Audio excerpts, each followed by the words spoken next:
Hi, everyone. Judge Andrew Napolitano here with Judging Freedom. Today is Wednesday, February 15, 2023. It's a few minutes after 3 o'clock here on the East Coast of the United States. Colonel Douglas Macgregor is back with us today. Colonel, always a pleasure. Colonel, we've gotten some odd comments that have been floating around in the news lately, statements by Secretary of Defense Austin, by NATO Secretary General Stoltenberg, and by Chair of the Joint Chiefs of Staff Milley. I'd like to run them. We'll run them separately so that you can comment on them. Before I do, just a couple of general questions. My understanding, and of course you're the world-class tank commander, is that tanks, you don't want to run tanks in mud. Wouldn't you want to run them in the winter when the earth is cold? And if so, wouldn't now be the time for tanks, because the muddy season will be there in another month? Do I have that right? Well, I think that's right. It would be preferable to go sooner rather than later. Preferable for both sides, preferable for the Russians that are using tanks, and preferable for the Ukrainians that want to use the American, well, the American tanks haven't arrived, but the German tanks, which are either on their way or there. Well, right now, the Germans are providing 17 tanks. 3 from Portugal, 14 from Germany. That's not a significant number. They initially said they would end up with 88. That number continues to fall. I think for the Ukrainians, the mud would be a welcome respite. Okay. Secretary Austin recently reinforced the Joe Biden mantra: "We'll be with you as long as it takes, and we'll get you as much ammo as you need." He's a little long-winded, but here he is. Ukraine has been at this for a year, and so they have used a lot of artillery ammunition. We're going to do everything we can, working with our international partners, to ensure that we give them as much ammunition as quickly as possible. As much ammunition as quickly as possible. I suppose that's so generic it could mean almost anything, but is there still enthusiasm, Colonel, as you perceive it from your sources, amongst the neocons on Capitol Hill to provide as much ammunition as possible, or do they see the handwriting on the wall that you've been warning about for a year? I think they see the handwriting on the wall, but having said that, it's not a question of willingness at this stage. We simply don't have much ammunition to send. We've reached the point where we're rapidly running out of ammunition in our war stocks, and our factories cannot gear up fast enough to produce more at a desired rate. We don't have a surge capacity that we had 50 years ago. It doesn't exist for missiles, rockets, anything. So I think they're going to get something more than they've gotten, but not much. And it's not going to make much difference. On the other hand, as we've talked about before, the Russians, and I just had a conversation with someone who was in Moscow a couple of days ago, who tells me that the Russian General Staff is preparing for a 30-month war against NATO and the United States. All of their munitions factories, equipment factories are running 24 hours a day, 7 days a week. So they are well stocked and they are prepared for the worst. Well, guess who agrees with you on the depletion of our supplies? The Secretary General of NATO, General Stoltenberg. Here he is now. The war in Ukraine is consuming an enormous amount of ammunition and depleting Allied stockpiles.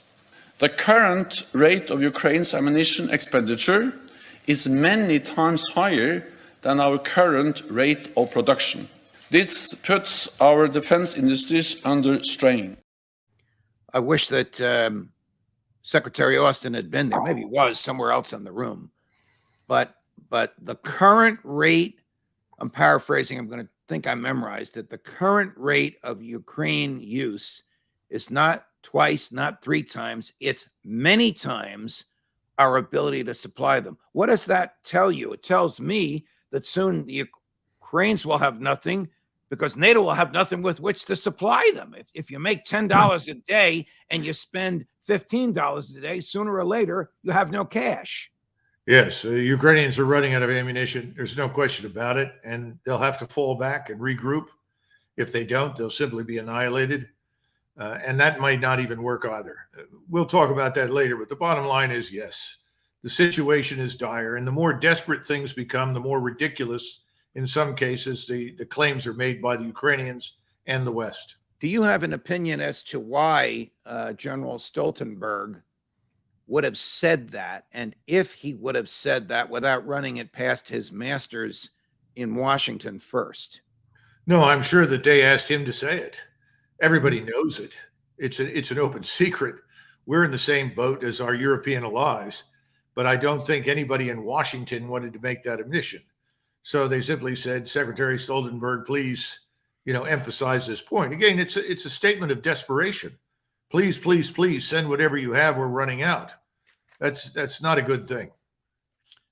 General Milley, who was standing right next to Secretary Austin when he made the comments that we just ran a few minutes ago, you better be sitting down, Colonel, says Russia has lost. Take a listen. NATO and this coalition has never been stronger, and Russia is now a global pariah, and the world remains inspired by Ukrainian bravery and resilience. In short, Russia has lost. They've lost strategically, operationally, and tactically, and they are paying an enormous price on the battlefield. Your comments, Colonel. Well, I think he's gotten down Jake Sullivan's talking points very well. Unfortunately, none of them, equate to reality. Russia is hardly a pariah. If it were a pariah, its economy would be in ruins, and its economy is going gangbusters because everybody in the world is ready to do business with Russia except us and some of our European allies. And even there are lots of cracks in that system. Otherwise, I think whatever they tell you about the Russians, you should just turn around and apply it to the Ukrainians. They talk about no morale, no leadership, poorly trained, all this sort of business. Doesn't apply to the Russians right now. It applies to Ukrainians. It's very sad. It's a tragedy. And as you say, we've all seen this coming, but no one is willing to stand up, admit to it, and ask for talks with the Russians, sadly. Do you see some sort of a shift going on here? I mean, these comments by General Milley were so forceful. They were literally 180 degrees from what he said 6 months ago before they slapped him on the wrist. I mean, what does he gain by saying this? I can't imagine that any serious professionals like you, or even the people, the other generals and colonels that work for him, would take seriously what he just said. And yet he said it before an international audience, and it was broadcast all over the world. That clip we just gave you was broadcast all over the world yesterday. Well, let's be frank, Judge. This entire administration has lost a great deal of credibility in a whole range of areas over the last several months. Anything they say has to be viewed with great skepticism. General Milley has made it very clear that he is aligned with the left. He is part of this administration. He's going to say whatever they want him to say. End of discussion. Your concern about professional integrity and so forth doesn't really occur to him. He sees a different future. Remember that when these people retire, there are lots of wealthy left-wing oligarchs that will provide income for them and take care of them. The objective here is to meet that test. Please reward me for what I'm saying when I retire. That's all. But you know him. Does he mean what he says, or is this an act intended to audition for the type of post-military retirement job he'd love to have, the one like his boss, Secretary Austin, had at Raytheon? Well, I'd say it's the second, not the first. He's very definitely interested in the income. I don't know him personally. I have only met with him once, and I only know him by reputation, which was never very good in the Army. This is not somebody that was known for standing up and taking any tough positions under any circumstances. This was a man who was always willing to get the job done. Yes, sir. 3 bags full, as we say. So he's doing what he's done throughout his military career. I mean, is this the type of person, is this the mentality and the character of human being, much like General Petraeus, that rises to the top in today's military? Yes. I mean, definitely. This is not Joe Biden's fault. This is culture that's been going on in the military for generations. The politicians rise, not necessarily the best generals. Well, if you go back to the 1930s, look at the senior officers in the ranks of the French army, they were all very much like Petraeus and Milley. And of course, they failed miserably. And if you go and watch any of the documentaries, you'll have plenty of French officers that are younger, obviously, in many cases, or lower rank will come on and say, well, the politicians liked easy commanders. They wanted lapdogs, people that would go along, people that don't brook opposition. And listen, that's what we have. Tell us what you can about the Russian onslaught that's coming. We know that President Putin is giving what's described as a major speech on the 22nd of February. That's a week from today and 2 days before the anniversary of the commencement of hostilities.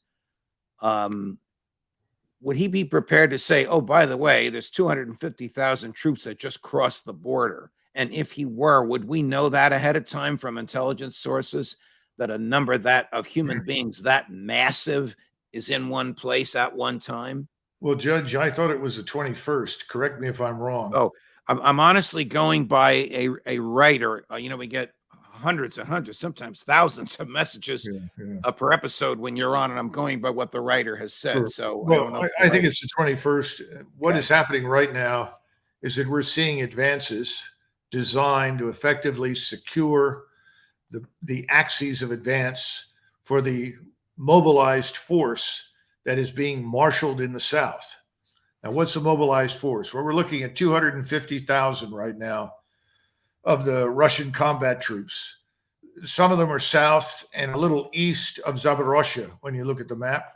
Others are just behind Bakhmut, which they are waiting for the Wagner military group to clean up. And then the other group is over near Liman, which is just east of Kharkov. And there, remember, we talked about three major concentrations, one in Western Russia, one down in the south, and one up in Belarus. The one in Belarus is sitting quietly, but is prepared, whatever comes. But these forces are going to move on at least two, maybe three axes, but they're not going to move until it's completely clear. And if we look at the strikes that are going in right now, air, missile, rocket, artillery, they're stripping out all of the air defense radars and all the air defense artillery that's out there. So they want to be sure that they have a clear open field for their close air support, for their drones, for their rockets, for their missiles. Sometime in the next few days, we're going to see this gargantuan move north and west out of those three areas. Let me just interrupt you. Gargantuan meaning with respect to the number of boots on the ground. Yes. Do troops literally walk miles on the ground? Or no, are they almost everyone. No. Almost everyone will ride. Most of your infantry will be armored infantry, following behind armor, artillery strikes, and so forth. So no, people are not walking at all. Now, you've seen elite light infantry from the Russian side confront Ukrainians in places like Bakhmut, Ugledar, elsewhere. You're now going to see the thing change with the armored force moving forward because the terrain favors fields of fire and the kind of rolling open terrain that is good for armor. And this is perfect for the Russian way of warfare. That's what we're going to see. But it's going to be an incremental rollout. Remember, the majority of the forces the Russians are now moving forward are not bloodied. These are not people with lots of combat experience. On the contrary, many of them are fresh recruits or reservists that haven't seen much, but they are under the command of experienced combat officers. That's what counts. And thus far, they have been moved up to the line, exposed, brought back repeatedly, shifted back and forth. They've practiced their maneuvers. They're ready to go. So once these last remaining strong points on the edge of the Donbass are gone, then we'll see them move. And their goal is everything east of the Dnieper River. In other words, everything from the Russian border to Kyiv. Right. I want to make you laugh a little because we're talking about very serious stuff. So my former colleague, because he did work at Fox for a while, and then ABC, and then CNN, and now News Nation, Chris Cuomo is over in Ukraine, and I did what I thought was an excellent report, interviewing young Ukrainian either recruits or conscripts. Colonel, when I say young, I'm talking about 16 or 17 years old. In his report, he showed them doing serious military drills, and then he interviews one of them who speaks English, who tells him at his age, he has been to the front lines, he has seen blood and death, he's not afraid of it himself. Is there some age, I should know this, either internationally or legally in Ukraine, below which human beings cannot be put into battle? Well, there should be, but there won't be, because it depends on how desperate the state is to survive. Right now, the Ukrainian state is desperate to survive. So they're going to reach down very, very low. But there are a couple of things here, Judge, that should be mentioned. Just because some of these kids may be 15, 16, 17, doesn't mean they can't be effective. In fact, there's a lot of history that suggests that they can be very lethal. We talk about our landings in Normandy, and when we faced the 2nd Waffen-SS Panzer Corps, we were complaining about all these veteran soldiers. In reality, more than 85% of the soldiers were under the age of 19.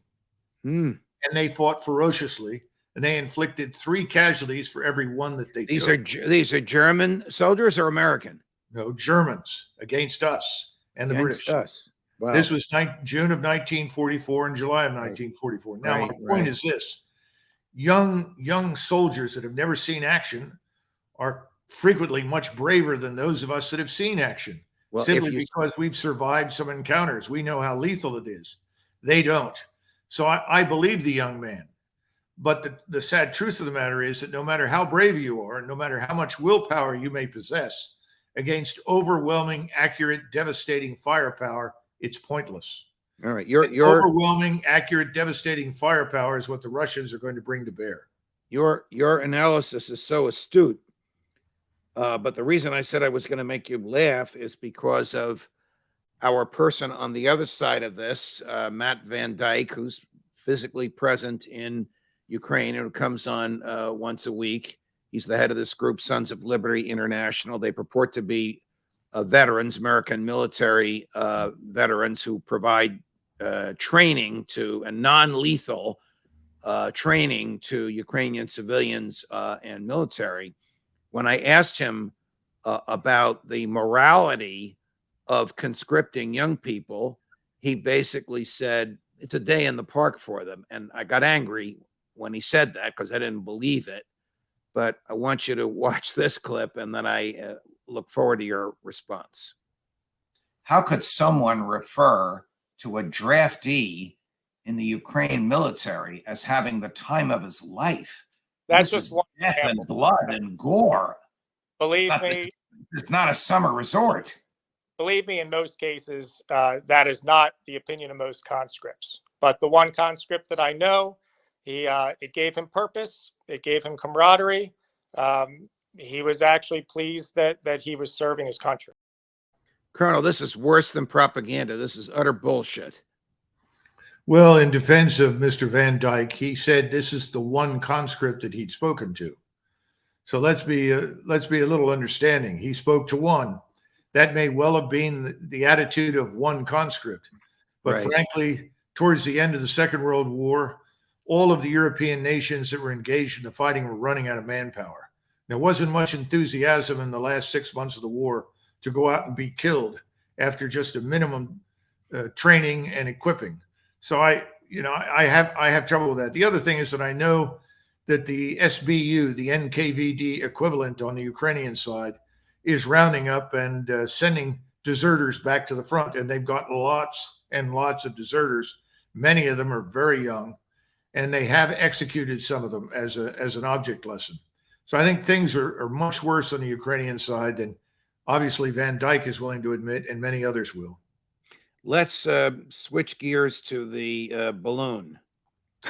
The balloon that captured in the American imagination and people staring in the sky for hours 2 weekends ago. Mm-hmm. A person you and I know of, Gordon Chang, from time to time on Fox News, holds himself out as an expert on China, argues that the balloon flew over Malmstein Air Force Base, where approximately a third of America's land-based intercontinental ballistic missiles are stored. Then it flew near both the Warren and Minot Air Force bases, which house the remainder of America's Minuteman wings. Then it passed close to Whiteman Air Force Base, home to the nuclear-capable B-2 bomber, and then Offutt Air Force Base, headquarters of the Strategic Air Command. Quote, this path suggests China is gathering intelligence for either a first or second strike on America's nukes, close quote. Should we believe this stuff? The short answer is no. First of all, you don't steer balloons. I'm sorry, but it's very difficult. Once you launch the thing into the atmosphere, the predominant winds have a bad habit of moving it wherever it wants to go. Secondly, I talked to someone at the U.S. Weather Service, and they told me that the path taken by it was roughly equivalent to where the jet stream goes across North America. That it went over those areas is probably not necessarily deliberate. It simply worked out that way. And again, assuming this thing was collecting intelligence, I have great doubts about that. I'm prepared to believe in many things, but I don't think it can collect much. They have 300 satellites, 100 of which are military. There's no shortage of opportunity for the Chinese to find out anything they want without relying on something like a balloon. And then we haven't even talked about something mentioned in USA Today, which is about the thousands of Chinese in our university and corporate laboratories, the thousands of Chinese who come here illegally to the southern border. We've had 5 million illegals enter the country since President Biden took over. All of that is infinitely more important. So no, I don't think so. And I think he's discarding the reality that the Chinese were the first to adopt a no first use. And they mean it. And if you look at the structure of their nuclear arsenal, they are not postured to deliver a decisive first strike. They're postured to deliver a certain second strike. General Stoltenberg said that he thought the balloon was a joint Russia-Chinese operation. Do you know, or have you heard any evidence of that other than Stoltenberg's opinion? No. I think anything that you hear at this point about these balloons is, you should be skeptical. And that is probably the funniest one I've heard yet. You know, let's spread the blame for the evil balloon around and insist the Russians had a hand in it. Again, the Russians have more satellites than the Chinese. It's just crazy nonsense. Okay. The destruction of the Nord Stream pipeline, when it happened, President Biden, Secretary of State Blinken, Deputy Secretary of State, I'm not certain of her title, Victoria Nuland, we know who she is, we know what she's done in the past, all said the Russians did it. President Putin truthfully said, what are you, crazy? Why would we do that to our own industry? The Americans did it. Cy Hirsch, he of Watergate, CIA spying, domestic spying, My Lai massacre, Pulitzer Prize fame, probably the best, all right, Bob Woodward, don't get mad at me, the best investigative reporter in the United States, comes up with a lengthy piece with 3 sources, that's his reputation for every allegation in there, demonstrating President Biden ordered explosives put down there in June and the explosives detonated in September. He had the explosives put there by Navy SEALs, military, planned by CIA intelligence, triggered by CIA intelligence, so he can claim it was intelligence and not military. Have you ever heard of an American president using intelligence and military resources to attack an ally, Germany? That's a good question. I have not heard of that. It's the first time that we've done that, I guess, and that's very unfortunate because Germany didn't deserve it. I'm not sure it should have happened one way or the other. It was effectively an act of war, in my judgment, under international law. Yes, Colonel, it might have been a war crime because they attacked a non-military target for a non-military purpose. Well, that's true. You know, we haven't been very good historically in tracking those things and holding anybody accountable for them, but I'm sure you're probably right. The bottom line is Cy Hirsch is many things, but he's an honest man. He makes honest mistakes like we all do from time to time. But I think his track record is excellent. And this particular incident, everything he describes is plausible. Because if you'd have moved this through Special Operations Command, it would have been very difficult to keep this concealed from Congress. Not that Congress has stood up lately and made any difference, but nevertheless, that's true. So he went apparently CIA, Department of the Navy. That certainly makes sense to me. I just regret the whole thing. I think it was totally unnecessary. It makes it harder to end the conflict. And again, whenever you make the decision, as we have, to precipitate this war, and people need to understand that long before this thing began with Russians intervening in Ukraine, 14,000 people were killed since 2014 in those two Russian autonomous republics. And that was one of the points that Putin wanted to put an end to, the violence against Russian citizens living in Ukraine. Long before that happened, we refused to honor anything that the Russians wanted, said, or thought, or did. We treated it all with complete contempt. This particular action makes it much, much harder to end the war. When you go into something like this, you should always think about, how do I end it? How do we put an end to this? The notion that we should fight every war to the point where there are no enemy left or everyone is annihilated, which is a mistake we made in 1945, is ridiculous. That's not what we should do. We are, in theory, a liberal democratic republic. That should be the least of our aims, but it seems that way. And if you're sitting in Moscow right now, you say to yourself, well, we can't depend on anything anybody says. We have to prepare for a long war. So the order comes down.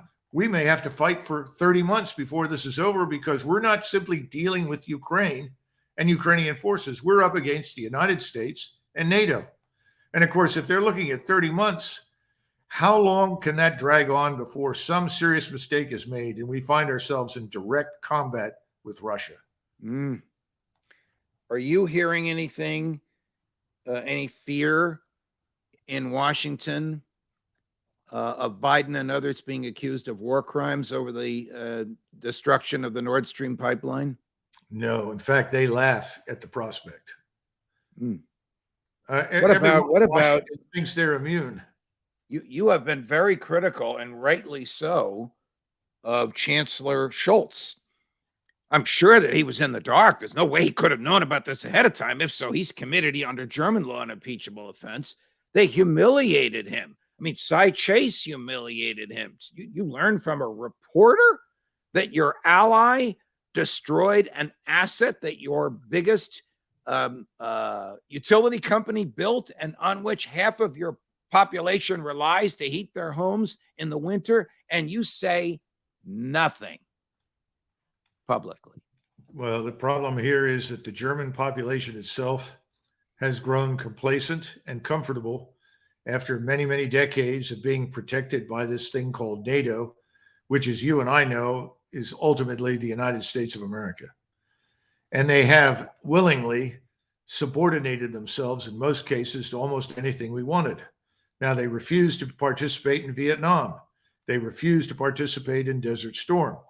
But for some reason now, we've seen a change of heart. Initially, they were unenthusiastic about bombing Serbia, and for good reasons, because of the German experience during the Second War. Ultimately, they caved and they supported it.